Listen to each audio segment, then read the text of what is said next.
Hey guys, how are you? Welcome back to the Own a Performance System bonus area. And we've just gone over that cash flow system and how you generate more. And again, I'm going to share my screen here with you because now it's all about productivity.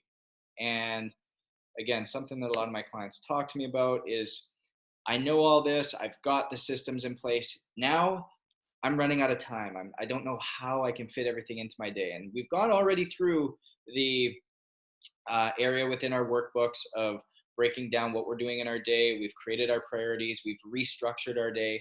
But as things start to happen, as we start to focus on different pillars, whether it be our faith, our relationships, our wellness, self care, career, network, legacy, whatever it might be, we do at some point feel like we're running out of time. So we are going to save you time. So we're going to get back time.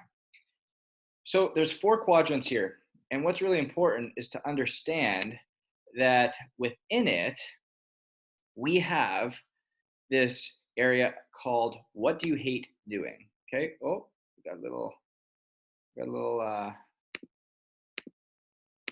area that shouldn't be there. All right. So we've got this area called what do you hate doing? Okay. And within that area, I want us to write down things that we really just don't like doing. Okay. And whatever that may be, I want us to focus on that because it could be that we don't like sending emails. It could be that we don't like doing the social media posts. It could be that we don't like um, uh, cooking meals for the kids. Whatever it is that we don't like doing, write it in there. And then put in how many hours it costs you. Like, how many hours do you spend doing it? Or how many hours do you spend worrying about it? Put that number in there. And then what should you stop? So whether it's you should stop going back through that negative thought loop pattern, whether you should stop checking your emails 8 times a day, whether you should stop, um, uh, if you work from home, getting up and cleaning the house or reorganizing things throughout the day. Whatever it is, what is it that you should stop? I want you to write down in there, and then how many hours you spend doing that. And then I want to put in what is not your job. And this for a lot of people is sometimes difficult because they're like, well, everything's my job, Justin. And it's not. If you're a business owner, if you're a mother, if you're a father, if you're a son, a daughter, whatever it is that you have as your, if you're an athlete, whatever it is that you have as your, a part of your identity, a part of what it is that you do, a part of your why, a part of your purpose. You've created this vision. That's what we did in the Own It Performance System. We created your why, your purpose, your vision, what your talents are, what your skills are. And there's a certain aspect that is not your job. I know it's really hard for some people to give up that it's not your job to clean the house. It's not your job to make lunches. It's not your job to drop packages off. It's not your job to whatever. Because what it's doing is it's taking away time that you can be spent doing other things. We talk about efficiency a lot, and we think that because we cram a lot of stuff into our day or we have every single hour packed in and we do all of our errands while we're out, that that's being efficient. Where in actuality, it's not because it's still not allowing us to focus on what's pushing the needle forward. We go back to um, what we'll see next in the little NUI system, and non-important uh, and or sorry, not urgent but important work. That's what pushes the needle, and that's what taking this stuff that's not your job is going to give us more time for. So identify what is not your job. Is it that it's cleaning the house? Is it that it's taking the dogs for walks? We can then hire people to do that. You are giving somebody else meaning. Because let's take our time, for example, and say your time is worth $100 an hour, but you're spending time doing jobs that are 10, 12, $15 an hour. I was guilty of it as well. I would walk my dog all the time because I enjoyed it, but it got to a point where in the middle of the day, it would interrupt the jobs that I was doing. It would interrupt the work that I was doing. So I got on rover.com. Uh, not sponsored for this ad, but got on rover.com and I set up a walk every afternoon for my dog. It cost me $20 a day. And in turn, I was able to give myself another hour of work that I would not have had otherwise. So that is what I'm talking about, is write in what is not your job so that you can figure out how many hours that you save. And then what are your distractions? Is it email? Is it your phone? Is it um, is it the dirty dishes sitting in the sink? What are your distractions that are causing you to not have that time in your day? And write down those distractions and how many hours that you are interacting within there. Now that you have those lists, and I want you physically to write them down, just don't think about them. We need to physically see them. I want you to write down in the bottom the total hours saved, or the total hours spent, really, because we're still spending time now. And now go across the questions. What will this give you more time to do? If you were able to eliminate those things from your time, could you hire somebody? Could you just stop doing them completely? Would it affect your day to day and the business? Could you delegate it to somebody else? Could you share it with somebody else? Could your spouse help you with some of those? Could you outsource it to a virtual assistant or somebody on Upwork or somebody on WeWork or something else, a connection? Could you employ somebody else? Could you give somebody else a little side hustle? Don't think about it as you passing things off. Think about it as helping somebody else.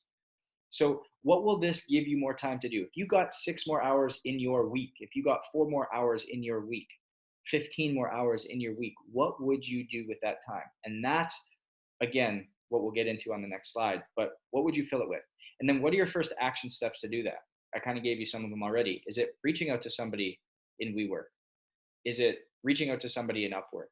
Is it reaching out to a connection or reaching out to somebody who you know has a skill set better than yours that you could maybe trade services with, or you could bring them on as part of your team and pay them a fee? Get a virtual assistant. Is it you can ask somebody within your network that could help you? Is it that you could hire somebody to do a certain job? Because those are people who are wanting to do their job and you are giving them an opportunity to do that. So do not feel bad with this to get back your time. The next thing, which I already spoke about, was that work matrix. Okay. In the upper corner, we have important and urgent work. Okay. So those are the fires that you need to put out. Those are the errands that just come at you during the day that, again, take you away from what it is that is really going to do high quality work that's going to push the needle forward. And although you have to do this work, it's not something that you can avoid. We really want to make sure that this work isn't interrupting everything else. And so we want to limit this. We want to make sure that we have a good handle on the amount of stuff that's coming up that's important and urgent. It's the problems, it's the fires you need to put out, it's the things that sporadically come up during your day. You can't plan for them. So you need to just do them and do them well. The next thing is important and non-urgent work. Okay. The important non-urgent work is the stuff that really pushes your is the stuff that really pushes your business forward. It's the stuff that is, we call it your NUI work, NUI, non-urgent, important. That's where you figure out, you plan your media for the week. That is when you go and film all your videos. That is when you go and do the planning for your business. That is the stuff that you plan for. That is the stuff that you go, you sit down, you have highly focused work, and you know what it is you need to accomplish. Because that is what ultimately will push your business forward in the long run. So that is stuff that should be done in your magic time. The first hours of the day when you wake up, when there's zero interruptions, zero opportunity for interruptions, zero chance for interruptions. That is when you want to do that important and non-urgent work. So plan that and be stringent on that. And that should be in your schedule that you did in that planning portion of the Own It Performance System. So go back and maybe reevaluate that if you need to. Next is you have your urgent and non-important work. And that is the stuff that we spoke about on the other page. If you look at it, talking about your what's not your job, what can you stop doing, what can you hire for somebody to do, because that is the urgent work that just needs to get looked after, but it's not important for your business. It's not important for the priority that you already set in your life, and what you journaled about this morning, what you put down as your pillar that you need to focus on. That is what we need to get delegate to people. That's what we need to delegate to our assistants, to our virtual assistants, to our spouses, maybe to somebody else that can, so that you can give you time back in your day. And then we come down to the non-important, non-urgent work. That is the stuff that you need to eliminate, the stuff that just needs to go away, the stuff that is not helping you in any way, shape, or form. That could be too much Netflix. That could be um, checking emails 8 times a day when once would be more than sufficient. It can be the video games that you're playing online. It can be the long phone calls that you're having, the meetings that are pointless. Whatever it is, looking at what it is that you have that's not important, non urgent, that can go away. And all of a sudden, you're going to find that your productivity goes through the roof. So, combining both of those things that we just spoke about, from your uh, work matrix, as well as identifying those 4 other areas and figuring out where you can get time back, by combining those together, we will be more productive and be able to push the business, push your health, push your wealth, and push your relationships forward much better. So let's take time, fill those things out, and really identify what those things are. Make sure you fill out where those hearts are. Get that work done.